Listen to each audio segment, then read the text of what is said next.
Demam berdarah merajalela, 7 penderita meninggal.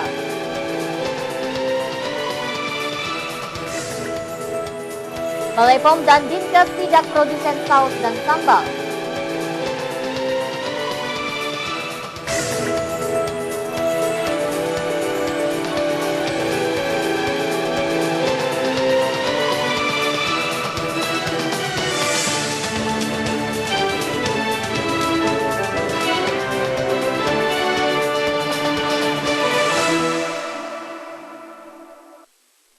Selamat sore pemirsa, kita berjumpa lagi dalam program Informasi Sekitar Lampung. Kami menyajikan informasi menarik tentang berbagai peristiwa serta dinamika pembangunan di Lampung. Mengganasnya serangan penyakit demam berdarah di Lampung akan mengawali informasi sore ini. Di Lampung, DBD berjangkit di semua kabupaten kota. Sejauh ini sudah 7 orang meninggal akibat demam berdarah. Pemirsa, bersama saya Ferly Siandini, inilah Sekitar Lampung selengkapnya.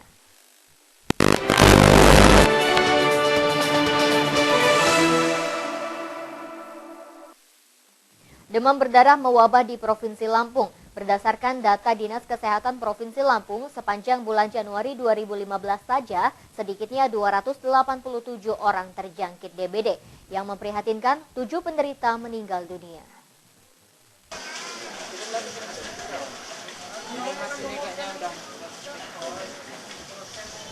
Serangan demam berdarah ini terjadi di hampir seluruh Lampung. Berdasarkan data Dinas Kesehatan, kasus DBD setidaknya berjangkit di 9 kabupaten kota pada Januari 2015. Kasus terbanyak terjadi di Kota Metro, yakni 136 penderita, 1 diantaranya meninggal dunia. Di Kota Bandar Lampung terjadi 65 kasus DBD, 3 penderita diantaranya meninggal dunia. Di Kabupaten Lampung Utara terdata 27 kasus, 2 penderita diantaranya meninggal dunia. Di Kabupaten Tanggamus terdata 14 kasus, 1 penderita meninggal. Sementara di Kabupaten Prinsewu terdata 15 kasus DBD, Pesisir Barat 6 kasus, Waikana 6 kasus, Tulang Bawang 3 kasus, dan Kabupaten Lampung Tengah beberapa kasus. Humas Dinas Kesehatan Lampung Asih Indra Stuti mengatakan pihaknya belum dapat menyimpulkan wabah demam berdarah di Lampung ini masih kejadian luar biasa. Sebab dari beberapa kasus masih didominasi daerah yang memang wilayah endemis demam berdarah. Untuk DBD ini sendiri kalau di 2014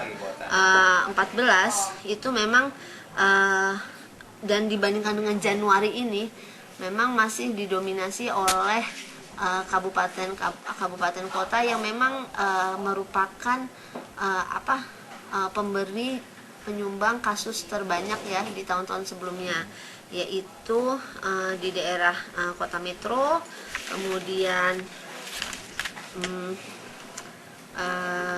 Pringsewu, Lampung Tengah, dan untuk Lampung Utara ini memang kasusnya justru meningkat untuk Januari ini. Hingga hari ini sejumlah rumah sakit di Bandar Lampung masih merawat pasien demam berdarah. Di Rumah Sakit Umum Abdul Muluk sedikitnya 19 pasien DBD dirawat dalam sebulan terakhir. Begitu pula rumah sakit swasta pasien DBD masih keluar masuk. Rumah Sakit Umum Abdul Muluk Bandar Lampung hingga kini masih merawat sejumlah pasien positif demam berdarah. Salah satunya Syahroni, warga Waihui, Kecamatan Jati Agung, Lampung Selatan. Pasien ini sudah beberapa hari menjalani perawatan. Udah banyak yang sakit di sana di tempat kita. Demam berdarah. Yang demam berdarah. Oh, demam berdarah baru 2 kayaknya. 2 ya. Direktur Pelayanan Rumah Sakit Umum Abdul Muluk Bandar Lampung, Dr. PAD Bintang menjelaskan, sepanjang bulan Januari pihak Rumah Sakit Umum Abdul Muluk merawat sedikitnya 19 penderita demam berdarah, hingga 3 diantaranya meninggal dunia. Di Abdul Muluk memang sudah Januari ini kita sudah merawat 19 pasien. Di antaranya adalah 3 meninggal dunia, 3 meninggal dunia karena DSS ya, dengue shock syndrome. Ya, jadi rata-rata yang paling tua itu 16 tahun yang meninggal, ada yang baru umur 5 bulan.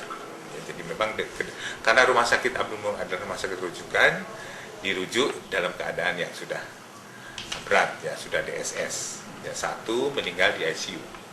Yang lain meninggal di ruangan, 1 meninggal di ICU, 1 meninggal di IGD, 1 meninggal di ruangan dirawat 1 hari. Selain di rumah sakit pemerintah ini, pasien DBD juga terdapat di rumah sakit swasta seperti Bumi Waras, Urip Sumaharjo, Advent, Immanuel, dan beberapa rumah sakit lainnya. Pasien DBD masih keluar masuk. Dinas Kesehatan Provinsi Lampung mengimbau warga untuk dapat mencegah penyebaran wabah demam berdarah dengan menjaga kebersihan lingkungan. Dengan melakukan 3M+, yaitu menguras, menutup, dan mendaur ulang serta menghindari gigitan nyamuk penular DBD. Dari Bandar Lampung, Andres Afandi melaporkan. Kasus DBD di Lampung Utara terbilang tinggi sampai Januari 2015. Sejumlah rumah sakit di Kota Bumi merawat sedikitnya 75 pasien diduga demam berdarah. Dari jumlah tersebut, 2 diantaranya meninggal dunia. Rumah sakit Haji Yusuf Kalibalangan merawat sedikitnya 52 pasien suspek demam berdarah. 1 diantaranya dalam kondisi kritis. Pasien yang kritis dirujuk ke rumah sakit di Bandar Lampung untuk menjalani perawatan.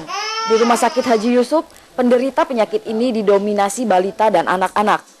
Di Rumah Sakit Handayani dan Rumah Sakit Riang Kudu tercatat sedikitnya 23 pasien demam berdarah sedang menjalani perawatan. Sama seperti Rumah Sakit Haji Yusuf, penderita di kedua rumah sakit tersebut sebagian besar didominasi anak-anak dan balita. Sebanyak 2 pasien yang sempat dirawat akhirnya meninggal juga.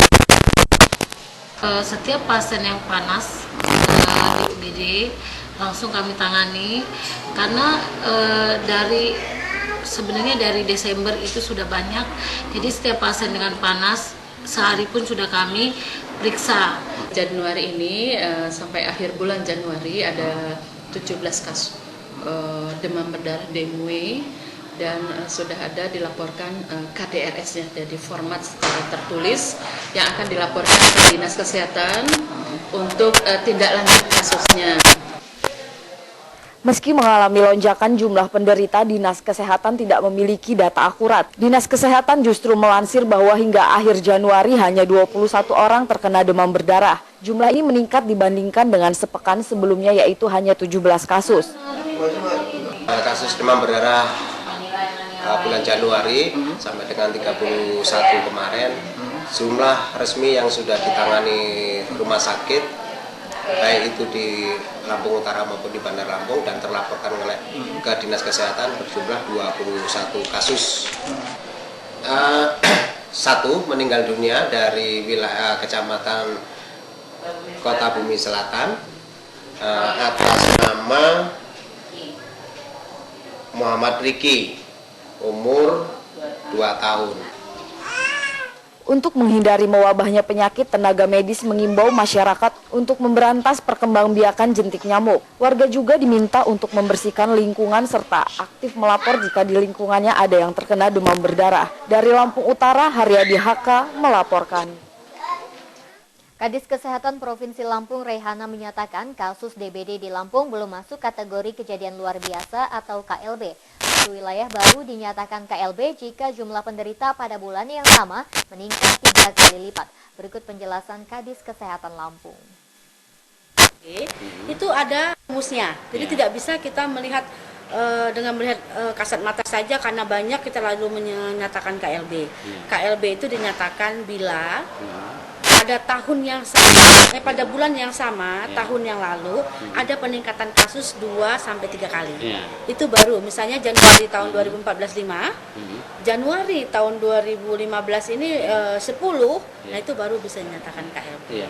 Artinya kalau begitu seperti Bandar Lampung yang sudah mencapai 4 orang meninggal itu bisa dikatakan KLB gitu? Saya belum bisa memastikan itu, karena kalau meninggal juga itu angka kematian itu kan tergantung bagaimana penanganannya. Bahwa 2015 ini juga tidak terjadi peningkatan seperti yang dari 2014 gitu. Jadi mohon untuk sama-sama kita punya satu persepsi bahwa yang namanya KLB itu bila di bulan yang sama terjadi peningkatan kasus 2 kali atau lebih. Kalau kasus mungkin banyak, tapi untuk menyatakan KLB itu harus melihat apakah di bulan yang sama tahun yang lalu ada nggak peningkatan kasusnya, itu saja. Jadi jangan melihat jumlah kasus, tapi melihat bagaimana keadaan pada bulan yang sama tahun yang lalu dibandingkan pada bulan yang sama untuk tahun 2015. Kalau ada peningkatan sampai 2 kali atau lebih, baru bisa dikatakan bahwa suatu daerah mengalami kejadian luar biasa. Pemirsa, setelah jeda pariwara berikut kami kembali dengan informasi. Balai POM dan Dinas Kesehatan sidak pabrik saus dan sambal. Tetaplah bersama kami.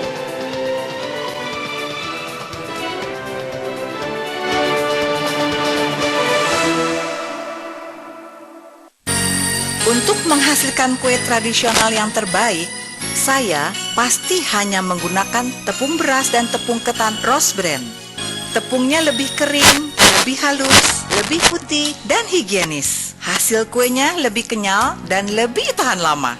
Untuk tepung beras dan tepung ketan, tidak ada pilihan lain, kecuali Rose Bran. Rahasia sukses pasti pakai Rose Bran. Beras Rose Bran.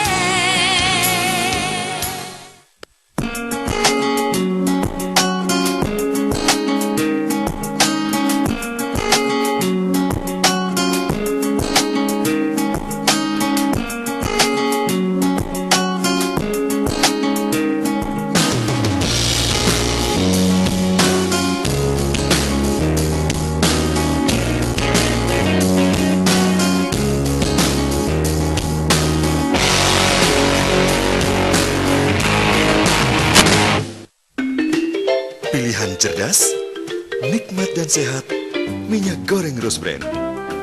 Minyak goreng non-kolesterol, tanpa bahan pengawet, dengan proses 2 kali penyaringan. Mengandung vitamin E, beta-karoten, dan omega-9 yang membantu menurunkan kadar kolesterol. Masakan lebih gurih, lebih lezat, dan lebih sehat. Nikmat abis.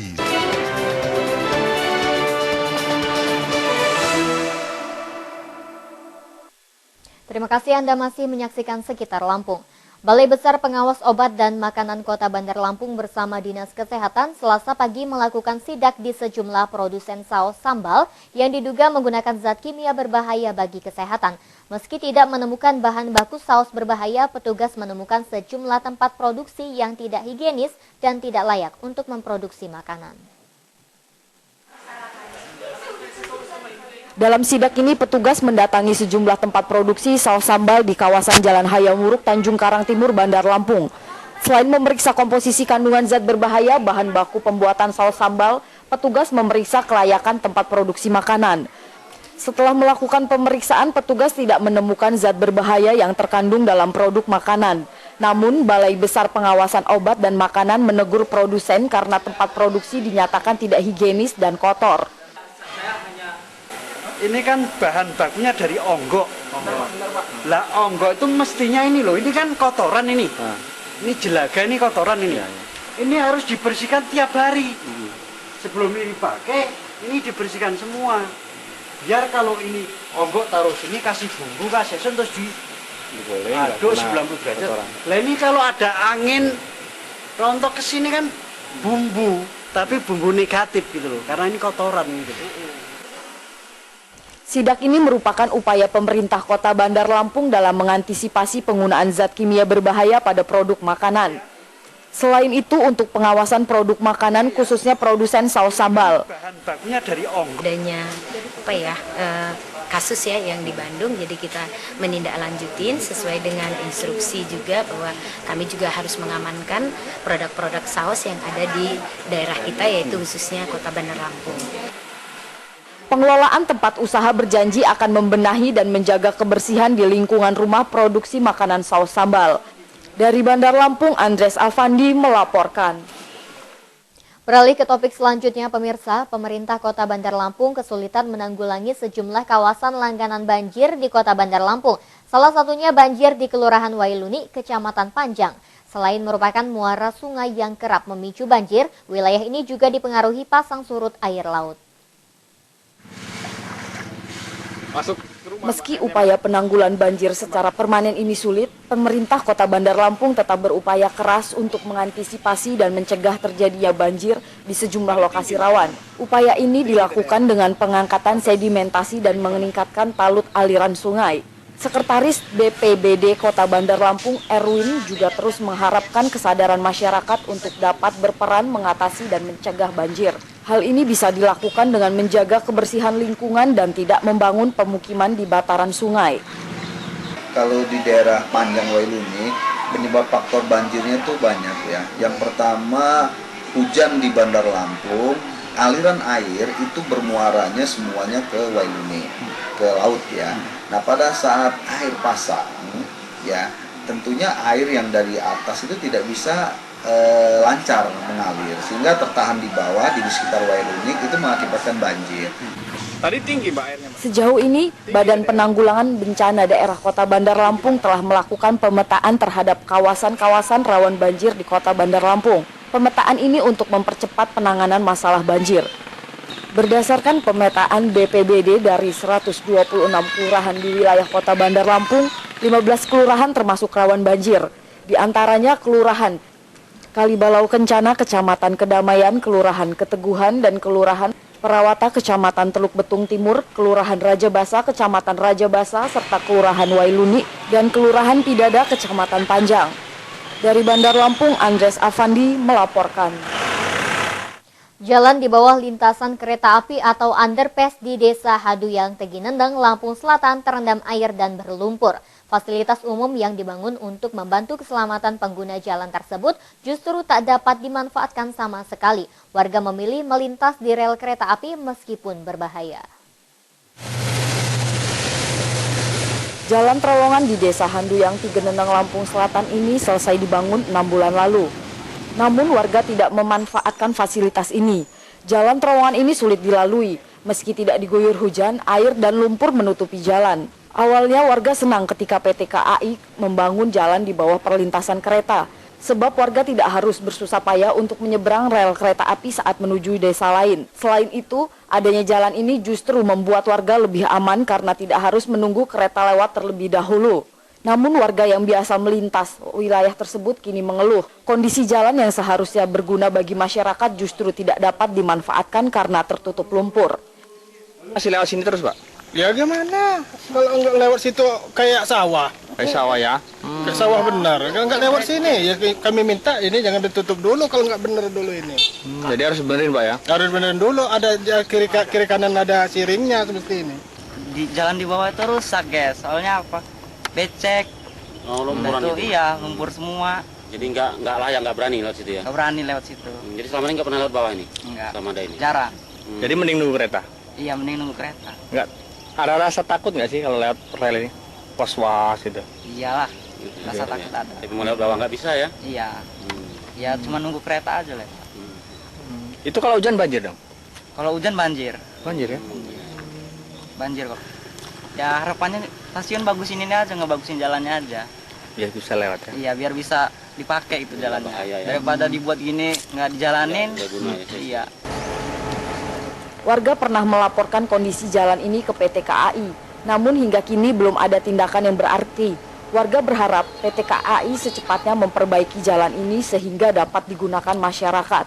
Dari Lampung Selatan, Andres Afandi melaporkan. Pemirsa, setelah pesan-pesan berikut ini kami kembali dengan informasi. Puskesmas masih pungut biaya, Wali Kota Herman HN kecewa.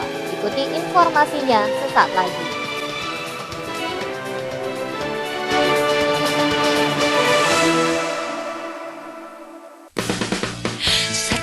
Suka cuma bihun rose brand, oh bihun rose brand. Nikmat tak terkira hanya bihun rose brand, oh bihun rose brand. Bihun rose brand semua suka, rose brand lezat tak terkira. Bihun rose brand, bihun kita semua.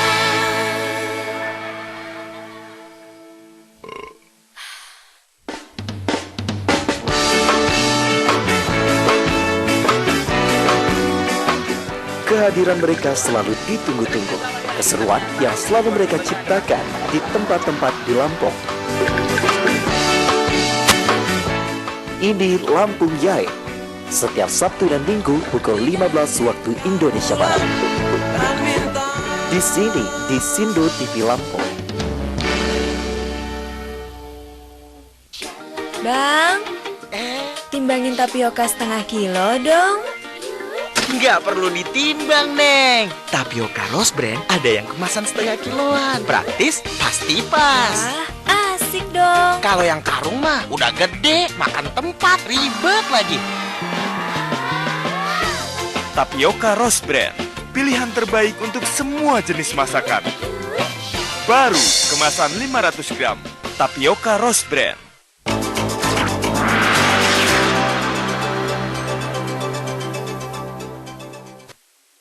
Terima kasih Anda masih bersama kami. Wali Kota Herman HN menyatakan kaget dengan adanya laporan masyarakat yang mengaku dipungut biaya saat berobat di puskesmas. Sebab program kesehatan sudah disubsidi oleh pemerintah Kota Bandar Lampung sehingga pengobatan di puskesmas gratis. Dalam rapat koordinasi antar satuan kerja perangkat daerah Kota Bandar Lampung terungkap ada laporan warga Teluk Betung Timur yang mengaku dipungut biaya ketika hendak pasang alat kontrasepsi KB di puskesmas. Laporan ini disampaikan kepada salah seorang tim wali kota.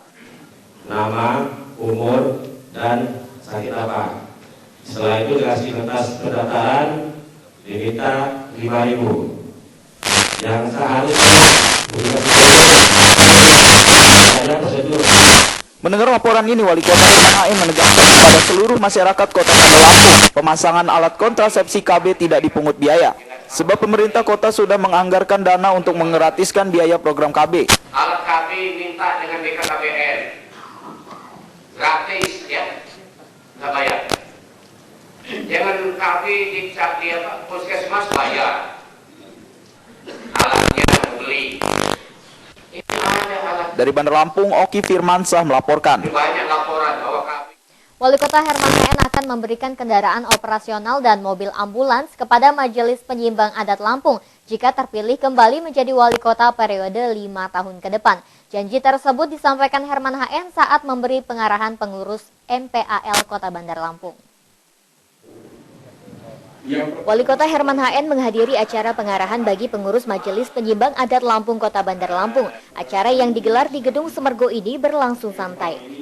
Herman HN berjanji akan memberikan bantuan kendaraan untuk keperluan operasional MPAL Bandar Lampung jika dia dipercayai lagi oleh masyarakat Kota Bandar Lampung untuk menjadi wali kota periode 2015-2020. 2016 jadi saya minibus untuk empal ya, Kota Bandar Lampung dan ambulan ya. Ketua MPAL Kota Bandar Lampung, Hoiri, menyambut positif niat baik Wali Kota Herman HN. Hoiri menyatakan terima kasih kepada Wali Kota yang sudah banyak mendukung kegiatan MPAL dalam melestarikan budaya Lampung. Menyatukan itu tadi salah satu apa yang disampaikan oleh Pak Wali, dari kepengurusan aja sudah kita coba buat sama balance 50%-50%. Nah itu salah satu trik kita gimana caranya untuk menyatukan sebatin dengan perpaduan. Dari Bandar Lampung, Oki Firmansyah melaporkan.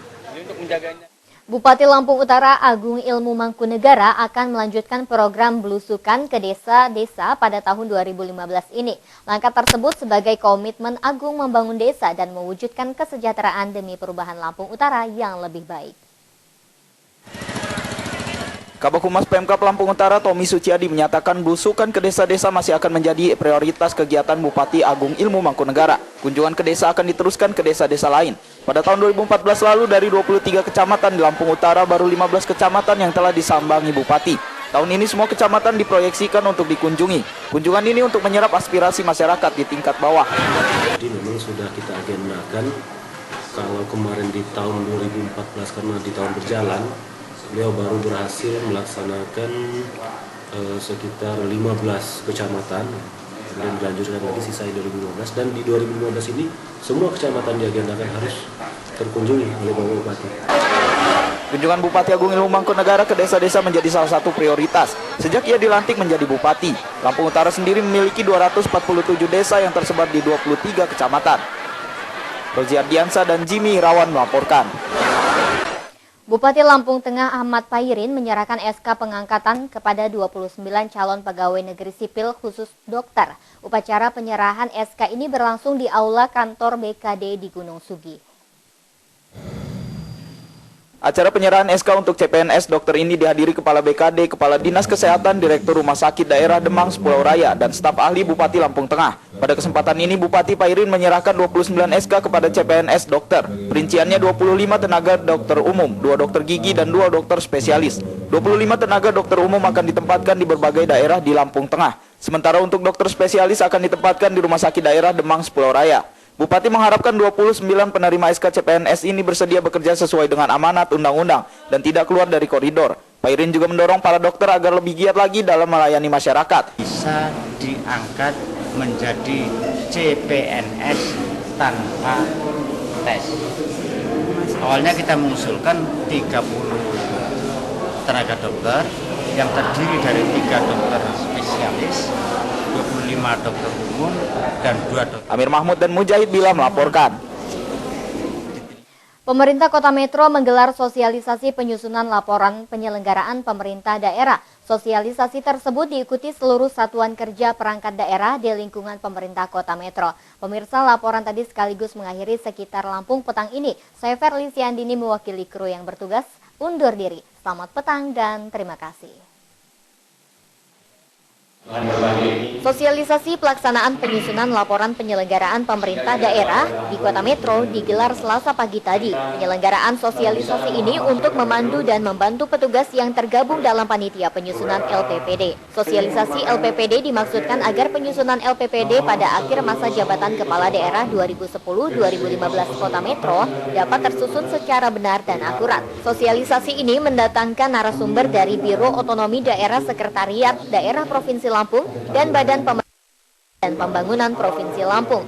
Wali Kota Metro Lukman Hakim menyatakan sosialisasi ini penting sebagai dasar untuk melancarkan penyusunan LPPD pemerintah Kota Metro. Apalagi tahun 2015 merupakan akhir masa jabatan Wali Kota Metro. Kita berharap dapat meningkatkan validitas daripada data-data. Dari Metro, Yuzar dan Joko Judipra melaporkan.